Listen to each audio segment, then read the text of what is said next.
Imaginează-ți un moment în care fiecare gând, fiecare emoție și fiecare reacție sunt sub controlul tău. În lumea haotică de astăzi, unde suntem constant bombardați de stres, anxietate și incertitudine, capacitatea de a ne controla mintea a devenit nu doar un avantaj, ci o necesitate. Filozofia stoică ne oferă instrumentele necesare pentru a atinge această stare de calm și stăpânire de sine. Împreună vom explora principiile esențiale ale stoicismului și vom învăța cum să le aplicăm în viața de zi cu zi pentru a ne controla mintea și a trăi o viață mai liniștită și mai echilibrată. Stoicismul este o filozofie veche fondată în Atena de Zenon din Citium în secolul al III-lea înainte de Hristos. Aceasta încurajează dezvoltarea autocontrolului ca mijloc de a depăși emoțiile negative. Stoicii cred că virtutea este singurul bine adevărat și că viața ar trebui trăită în conformitate cu natura și rațiunea. Primul principiu: nu căuta aprobarea celorlalți. Nu ți-ai dori să fii admirat de nebuni, așa că de ce cauți aprobarea celor care au vieți nefericite, spunea Epictet.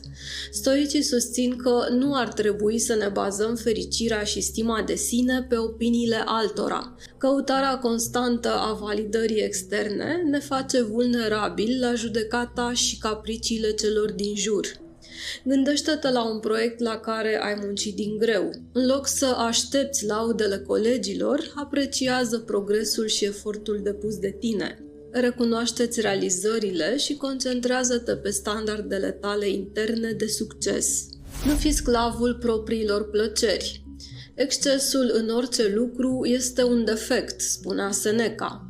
Stoicii încurajează moderația și autocontrolul în fața tentațiilor. Excesul și dependența de plăceri pot duce la pierderea autocontrolului și la consecințe negative pe termen lung. Dacă obișnuiești să te răsfeți cu dulciuri, încearcă să-ți limitezi consumul. Practicând moderația, îți vei întări voința și îți vei îmbunătăți sănătatea. Nu te lăsa influențat de opiniile celorlalți. Ești afectat nu de ceea ce se întâmplă, ci de opinia ta despre ceea ce se întâmplă, spunea Marcus Aurelius. Stoicii cred că opiniile altora nu ar trebui să ne afecteze pacea interioară. Fiecare individ are dreptul la propriile perspective, iar validarea și respectul de sine trebuie să vină din interior. Dacă cineva te critică, analizează criticile în mod obiectiv. Dacă sunt constructive, folosește-le pentru a te îmbunătăți. Dacă nu, nu le lăsa să-ți afecteze stima de sine. Folosește puterea percepției. Nu lucrurile ne tulbură, ci percepția noastră asupra lor, spunea Epictet. Stoicii cred că percepția noastră asupra evenimentelor și nu evenimentele în sine determină reacțiile noastre emoționale. Controlând modul în care interpretăm situațiile, putem controla și emoțiile noastre. Dacă un coleg îți vorbește răstit, în loc să te simți jignit, gândește-te că poate are o zi proastă. Schimbarea perspectivei îți poate reduce nivelul de stres și te poate ajuta să rămâi calm. Dezvoltă-ți autodisciplina.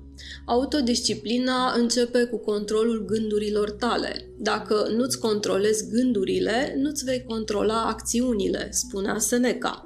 Autodisciplina este esențială pentru a-ți controla mintea și acțiunile.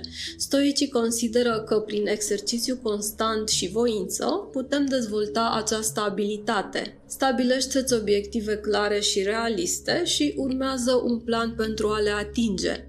Învață să te automotivezi și să rămâi consecvent în fața provocărilor. Principiul controlului. Cel care nu stăpânește nimic altceva ar trebui să stăpânească cel puțin mintea sa, spunea Epictet.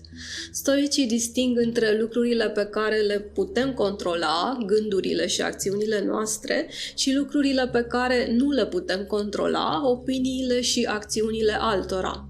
Concentrarea pe ceea ce putem controla ne eliberează de stres și anxietate.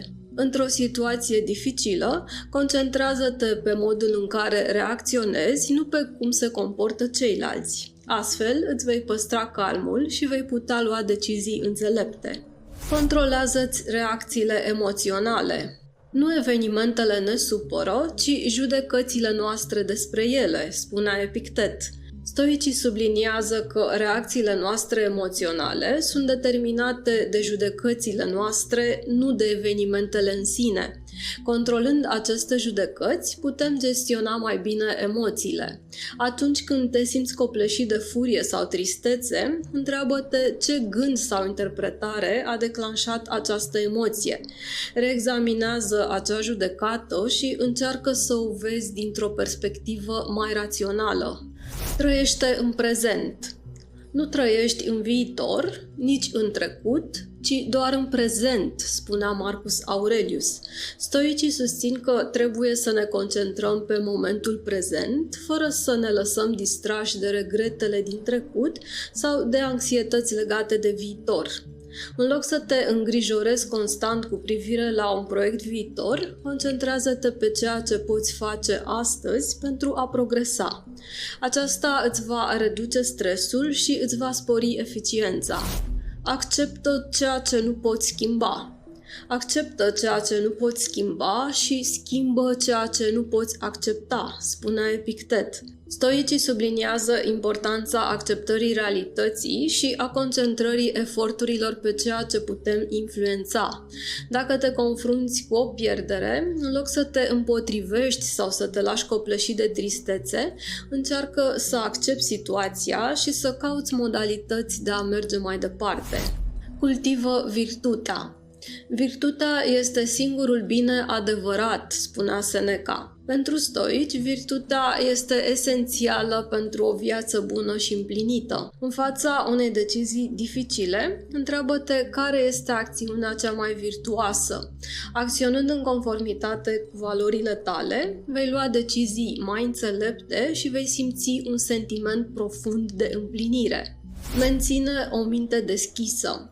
Mintea este ca o parașută, funcționează doar când este deschisă, spunea Marcus Aurelius. Stoicii încurajează o atitudine de deschidere și flexibilitate în gândire, evitând dogmatismul și rigiditatea.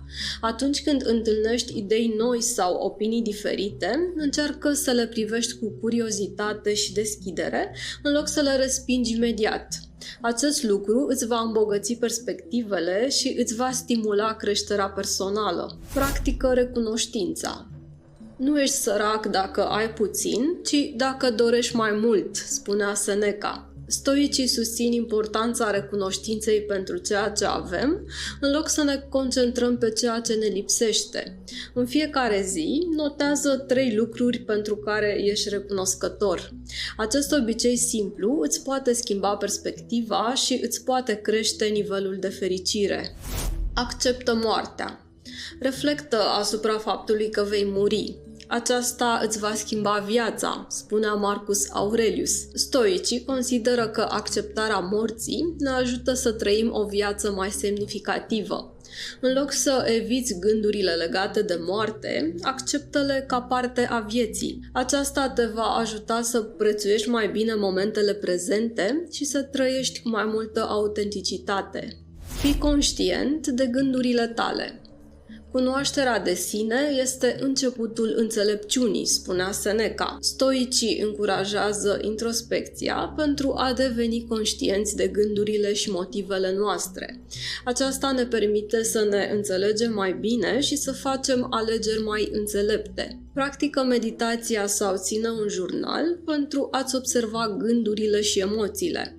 Aceasta te va ajuta să îți clarifici mintea și să îți identifici modelele de gândire care te pot influența negativ. Cultivă relațiile pozitive. Suntem născuți pentru a coopera, la fel cum mâinile, picioarele și ploapele funcționează împreună, spunea Marcus Aurelius. Stoicii subliniază importanța relațiilor armonioase și a cooperării. Relațiile pozitive ne pot oferi sprijin emoțional și înțelegere, contribuind la echilibrul nostru mental. Fii atent la relațiile tale și investește timp și energie în cele care te susțin și te inspiră. Evită conflictele inutile și încearcă să vezi lucrurile din perspectiva celorlalți pentru a construi legături mai puternice. În concluzie, controlul minții este o abilitate esențială pentru a trăi o viață plină de pace și claritate. Stoicismul ne oferă principii practice care ne ajută să ne dezvoltăm autocontrolul și să ne gestionăm emoțiile. Prin adoptarea acestor principii, putem să ne transformăm viața și să atingem un nivel mai profund de înțelepciune și fericire. Așa cum spunea Marcus Aurelius, fiecare zi oferă o nouă oportunitate de a-ți stăpâni mintea și de a trăi în armonie cu natura. Începe astăzi să aplici aceste învățături și vei descoperi puterea interioară de a-ți controla mintea și de a trăi o viață mai împlinită.